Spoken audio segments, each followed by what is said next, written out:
creative people. Just wanted to say hi and tell you how excited I am by the response I've received to my channel, and I'm just so excited that you have responded so positively and sent me so much love and encouragement. So thank you so much. I'm really excited. I even did my hair for you. Look, you like? I did say in the first episode of studio time that I would not bother do my hair and that sort of thing. It would just be me in the studio, which it is. But I happened to do my hair this morning. Okay, I lied. It wasn't just for you. But I decided that it was time to do another video because so many of you have asked for one. So I'm still in the process of writing my book and creating the painting online course. So that's why I've been a little bit busy. But I haven't forgotten you, and I'll make sure I'll still post some videos every now and then to keep you happy. And I hope that you enjoy the process. I really do appreciate when you leave me a comment. I try to respond to all of them. I really love it when you show me what you've created, you know, if you've been inspired by any of my videos. So feel free to either email them to me. You can find all the contact info on my website, mimibondi.com. And yeah, it's just very inspiring to receive so many comments and so many likes. So thank you so much. I hope that this channel will grow or continue growing as quickly as it is at the moment. And before I stop this video, I just want to say thank you again. And I'll start a new page for you in my art journal. And I hope that you will like it as much as you like the others. Anyway, let me know what you think. For now, see you soon. Back on the, on the table, the painting table this time. Bye.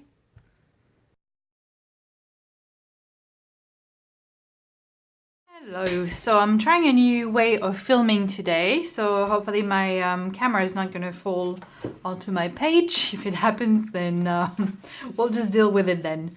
So not too sure what I'm going to do on this page yet, but I'm feeling like something a little bit moody, so not as colorful as usual maybe, although it'll probably change by the time the page is actually finished. But anyway, we'll see. I've decided to go with these 4 colors first for my background. They're Liquitex Art Basics colors. If you do like them, then I'm just going to give you the names very quickly. Light Blue Permanent, Light Blue Violet, Queen Acridone Magenta, and Brilliant Purple. So let's get going, and I'm just going to spread those colors directly from the tube onto my finger and then onto my page and get the background started.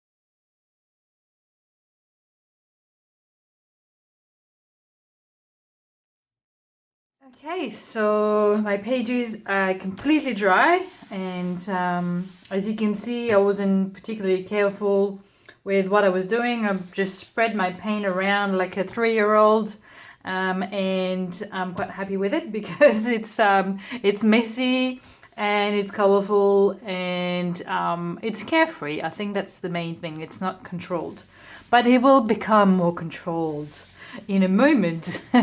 So I'm just thinking of adding a little bit to the background, maybe by doing some stamping. So I'm just going to find some stamps and decide on a color.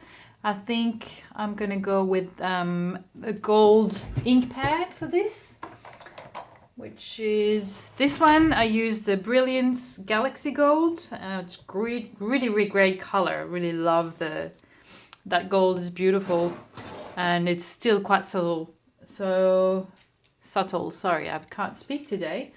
So I'm just looking through the stamps I've got. There's this one that I really like. It gives you a really great pattern. So I'm not sure what it's actually called. I'm really sorry about that. Let me think. I think it's from Kaisercraft. Pretty sure it's from Kaisercraft, but I don't know the name of it. I'm really sorry. But let's grab an acrylic block. I'm gonna stick that on, ink it up, and then that's gonna give me a beautiful pattern on the background.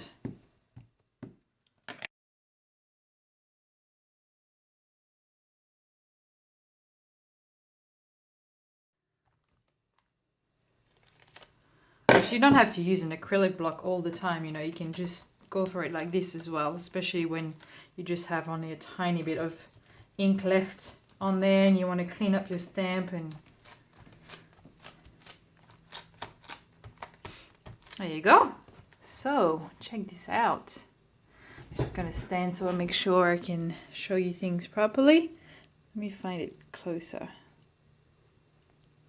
Can you see this? On here, isn't that just gorgeous? It's really catching the light, but it's very subtle at the same time. That's what I meant before.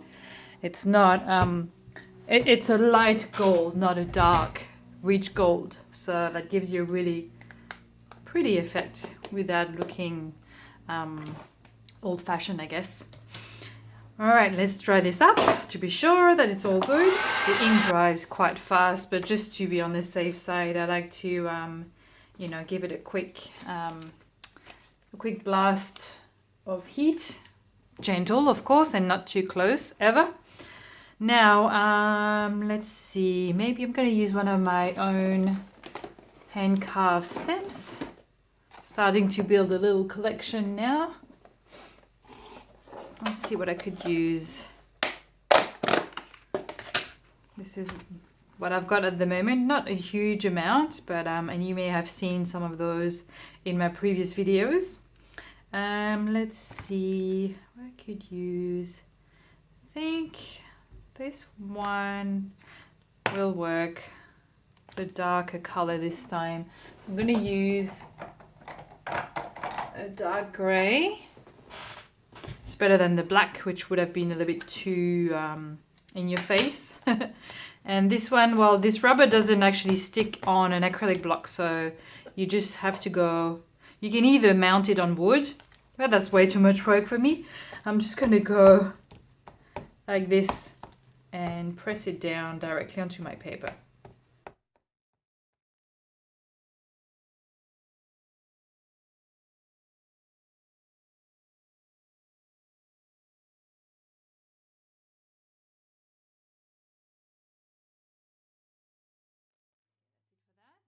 Next, I think I'm going to use a stencil with some modeling paste. And I've got one here, which will be quite fun. It's actually a large one and a smaller version of it. And it's like a big flower or a bit, it reminds me of fireworks as well.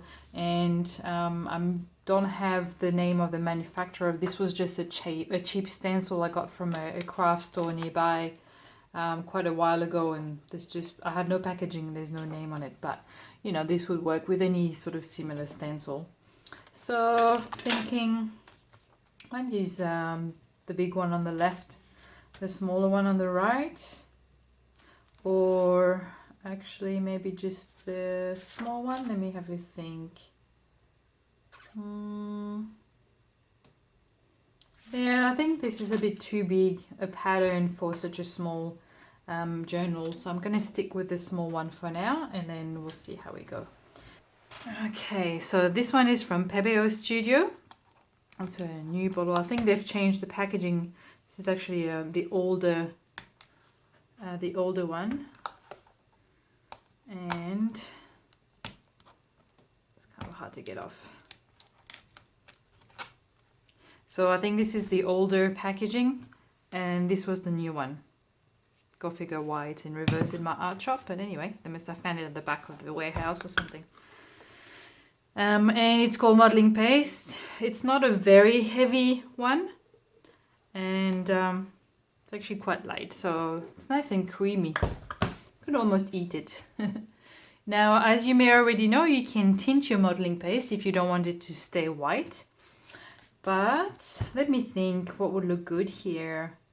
I think I'm going to leave it white and then we'll see. We'll work something out later on.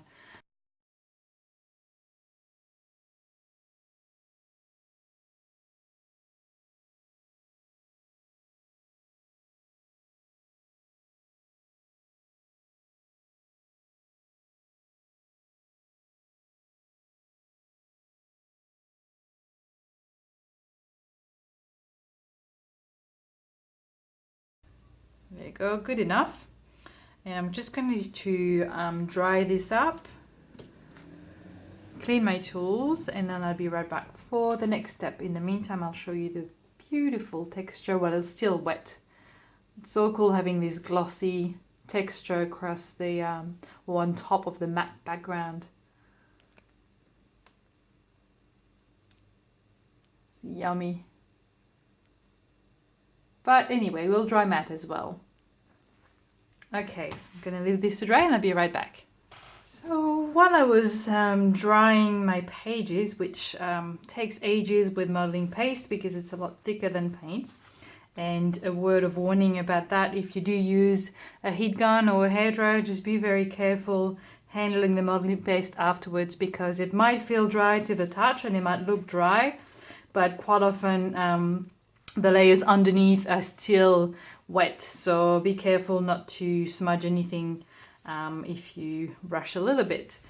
But anyway, I was saying while I was drying all this, I was looking at what I was going to do next, and kind of realized that these leaves here that I stamped earlier almost look like they're connected in between each of these sort of flower heads. So I thought, you know, I'm going to run with this and make them even a bit more obvious, or make those stems a little bit more obvious. I'm going to use a black regular pencil.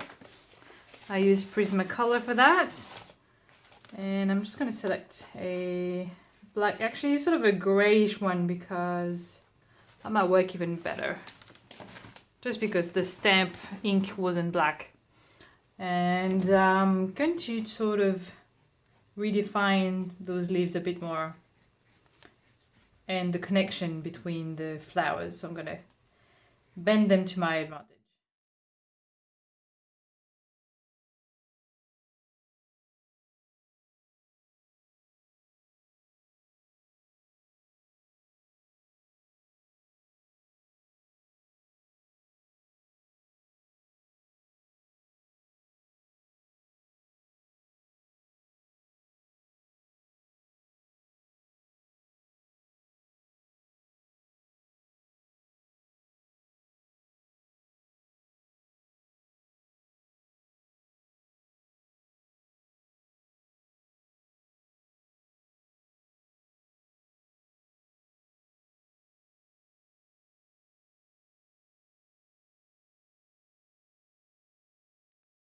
Okay, so I've colored in my little leaves, not perfectly because I don't want everything to be completely perfect, but I've used a pencil because it still allows you to see through the previous layers a little bit. It's not completely opaque, which is a good thing.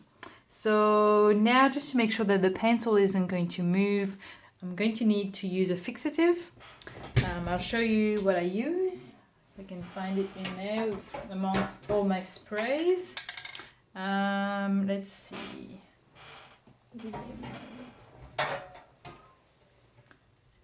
Okay, so this is what I use. A fixative workable mat, which is good for pastel, charcoal, pencil work, and chalk. Perfect. So I'm going to quickly give the pages a little spray outside, and then I'll be right dry. If you do use that kind of fixative, make sure you really do it outside, because that stuff stinks, and it will stink up your studio as well. So do it outside, let it dry for 5 minutes, and then you can continue. All right, next I'm going to use a white gel pen to add some details to my leaves.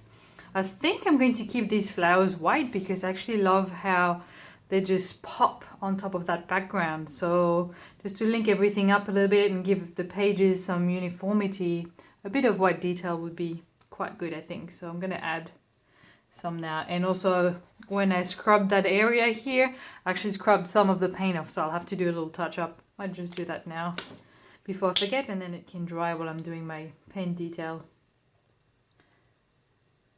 There you go. How hard was that?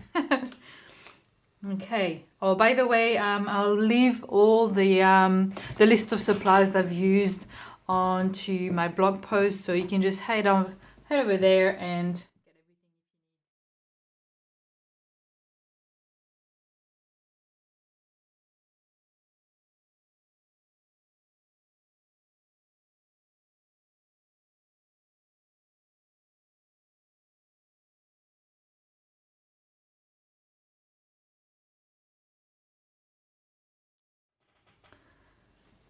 Okay. That's enough with the white paint for now. Actually, one thing that I wanted to do was to sort of highlight the fact that these flowers are connected together, and this, because I redrew the stem here, I was planning on hiding this bit here a little bit, and instead I've highlighted it. So I'm just going to sort of tone that area down a little bit, and some of the rest of the page as well. I think some gelatos would be good for that. Doesn't have to be completely covered, but you know, at least sort of toned down. And I'm gonna keep with this sort of similar color scheme. I'm gonna use the purple a little bit down here, and then rub it. Then if that's not strong enough, I'll go with a darker color. So maybe let's go with a bit of black. Let's not be afraid. This will help, you know, make some of the areas stand out a bit more. So I'm going to add a little bit here and there. If you're a little bit concerned about applying the gelatos straight onto your pages and adding too much or making a mess or something, you can just rub it onto your finger first instead, and then apply it directly to your page. You can just go soft at first, don't push too hard. That way you can control how much you're putting on your paper here. So if I want to do just a thin kind of layer, then I'll just press a little bit like this. If I want to put more, I can add more gelato, of course, but also push down even harder and not blend it so much. But in this case, I'd rather blend it a little bit. If you find that it's too hard to blend it, you can use a wet baby wipe and sort of rub it a little bit like that, just to add some moisture, and then use your finger again to spread it. This will dry quite quickly, so you have to move quite fast if you want to do it that way. Or the other thing you can do is just rub your finger onto the baby wipe to add a little bit of moisture, then a little bit onto your gelato, and then apply it onto your page. It makes it a little bit more fluid, I guess, instead of feeling, you know, it can feel a little bit hard to spread depending on your surface if you apply it directly without any moisture.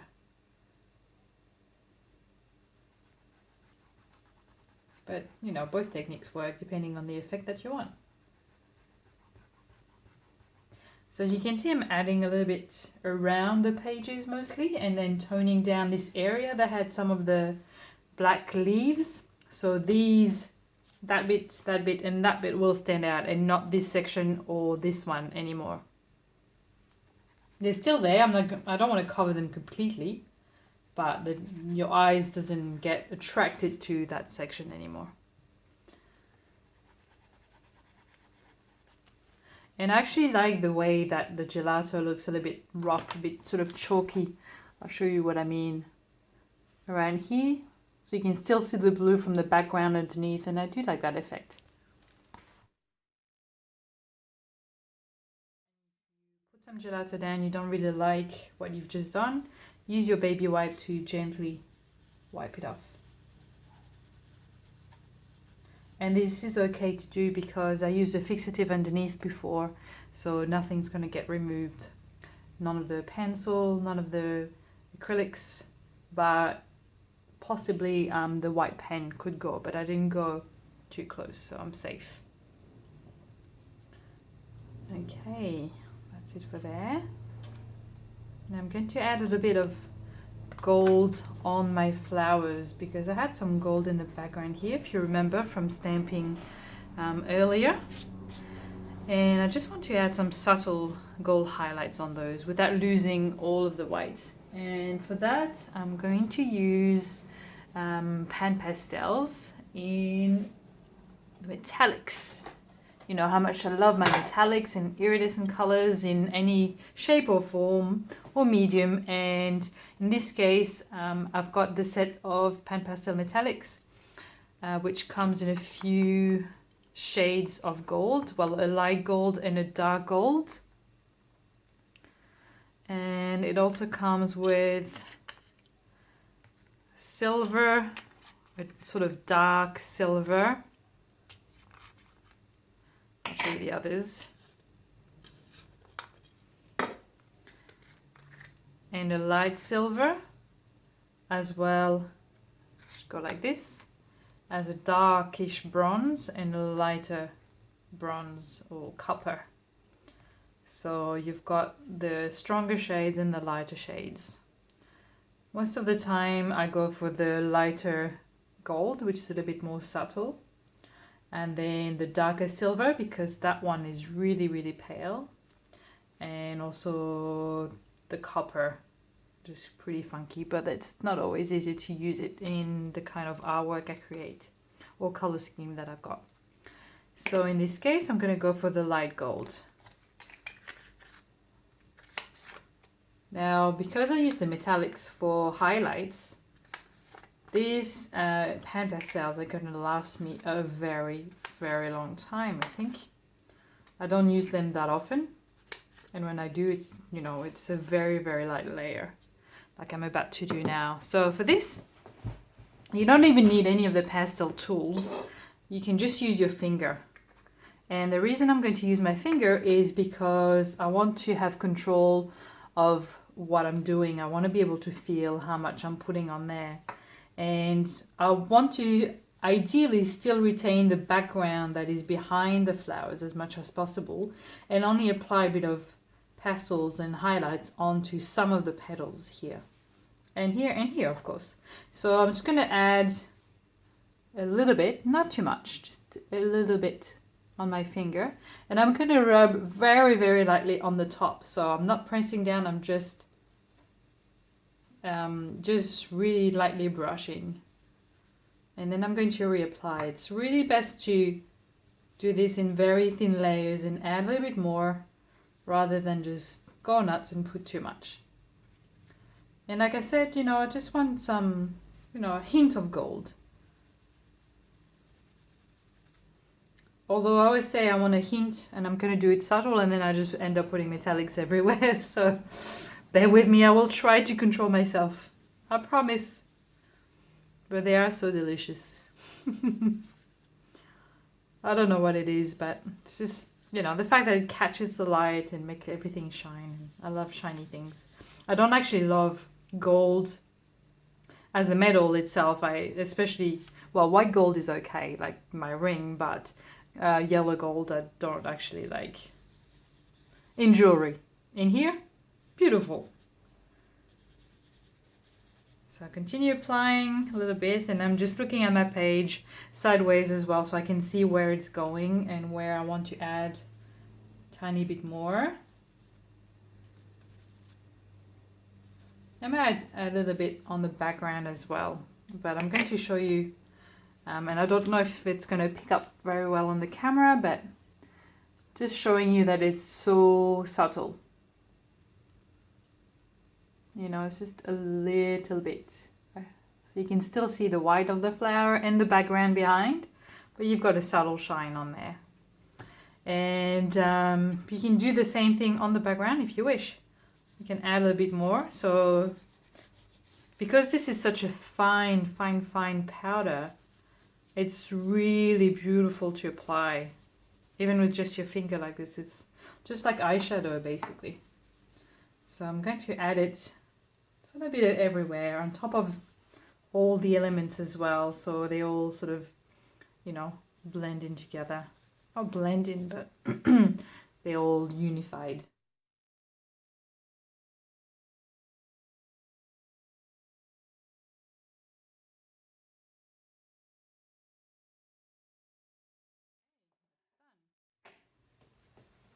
Again, I don't know if it's going to pick up too much on the camera, but I'll try. There's a thing there. Hopefully you can see the very subtle shine. If not, just take my word for it. It's pretty. And you know what?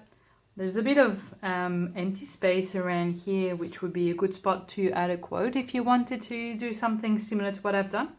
But I think I'm going to leave it like this because it's nice to have some breathing space on your artwork sometimes. You don't necessarily have to have texture and designs and details everywhere, because you know you lose the effect that you aiming for basically. But if you do leave some empty spaces or some that have less details and less stuff going on, then it makes everything else pop and your eyes get attracted to those areas rather than trying to look for something to look at because it's so busy.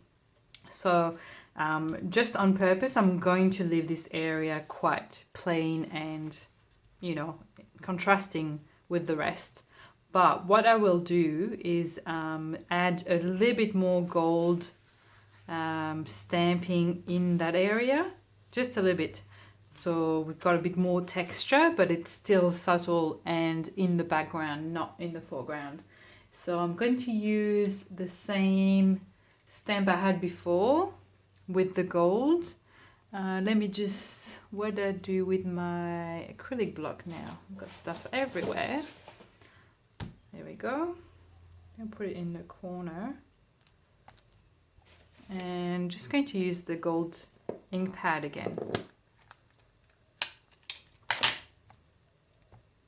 I'm not going to ink the whole stamp, I just want some areas and I don't want to cover everything else. So just a little bit here.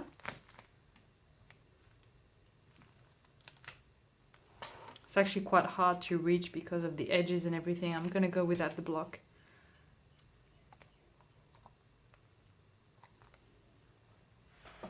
And I'm going to stamp directly in here.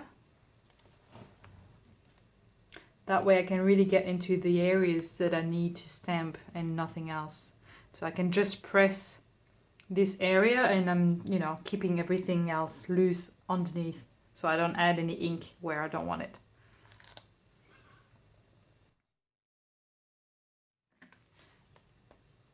And again, just moving it around to see where I've put stuff and where I need to put anything else, but it's looking pretty good. So I'm going to stop now before I overdo it, and that's one thing that is very easy to do when you get carried away adding and before you know it your whole page is ruined because you've just done too much to it.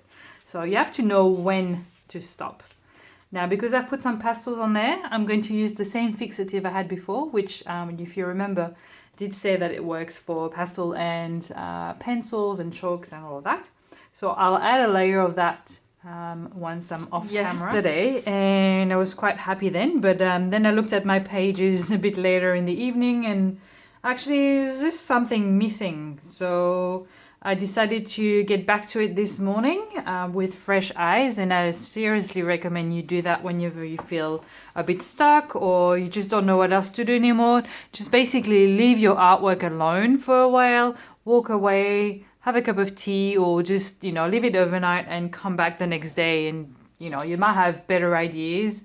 Some inspiration may have come to you overnight, and if it hasn't, just leave it alone until it actually does. So in this case, I think what was missing and I didn't like so much is that the flowers are very white and on top of the background, which is fine, but I think it needs to be it needs to have more white to make the whole page a little bit more uniform. So I'm going to do this with a Sharpie pen. Just need to shake quite a bit and test on my palette here. Yeah, and I'm going to create some little dots around the page to unify things.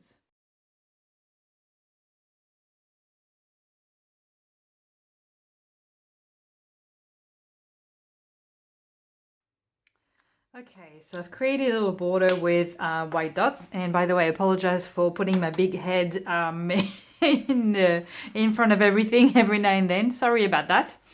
I try not to do it, but I can't promise. Now, I think it already feels a little bit better because there's white here, there's white around, there's white details, so I feel like it's coming together a little bit better. I still feel like it needs something else, but I'm not sure what. So, like I mentioned before, best to leave it alone for a bit and then come back when inspiration has struck. So I'll be back in a second. Struck, but not in the form of stamps or imagery, but in the form of words. And they just came naturally as I was basically giving a little bit of thought. And these words are take your time. I think it's quite appropriate about what's been happening here and the process of art in general. No point rushing things and creating something you don't like. Just, you know, take your time and just let things develop naturally. So that's what I'm going to put on there. I'm going to use stamps for that, at least for the as a start. Again, I'm sorry I don't have the supplier for these letters, you know, because at the time I got some of my supplies, I wasn't thinking about doing video tutorials and being able to refer to products and that sort of thing. So I just threw out all the packaging. And of course, you know, the supplier wasn't that smart because they didn't put the company name anywhere, so I can't tell you. But anyway, I'm going to use white ink for now, and I'm going to stamp all those letters, and I'll be right back.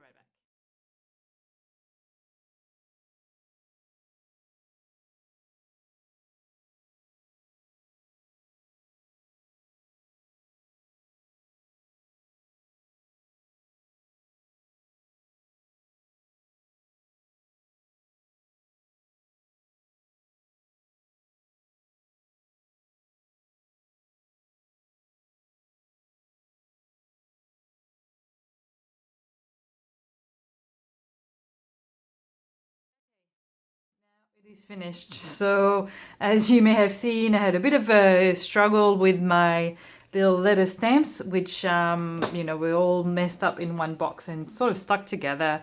Not a great way to store them. And also, they didn't even stick properly onto my acrylic pad. They just kept falling off. So, in the end, I just pressed them down one by one just with my fingers. But anyway, all I wanted to do at first was to get an imprint at least in, you know, like a faded sort of outline, so I could just add my own little decorations in pen afterwards, which I have done here by adding little curls and extending little bits and pieces that, you know, that I like.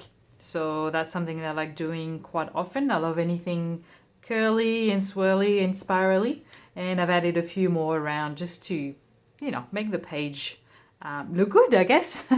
There's no other reason really. So now I'm happy. I'm not going to touch it ever again, I promise. So this is what we've got, and I hope that you can see some of the shine with a bit of the sunlight coming through.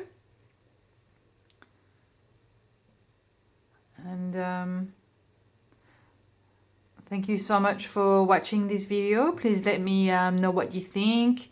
if it's inspiring you, if you're going to create something out of it, leave me a comment, and I'd be really happy if you subscribed if you haven't done so already. You know, the more people I have on the channel, the more I know that it's creating something positive and making a difference and bringing inspiration, and that means that I will be even more motivated to create more videos and sharing more of my art with you. So thank you so much for watching, and until next video, I hope to hear from you. Make sure that you stay in touch. All right, see you guys.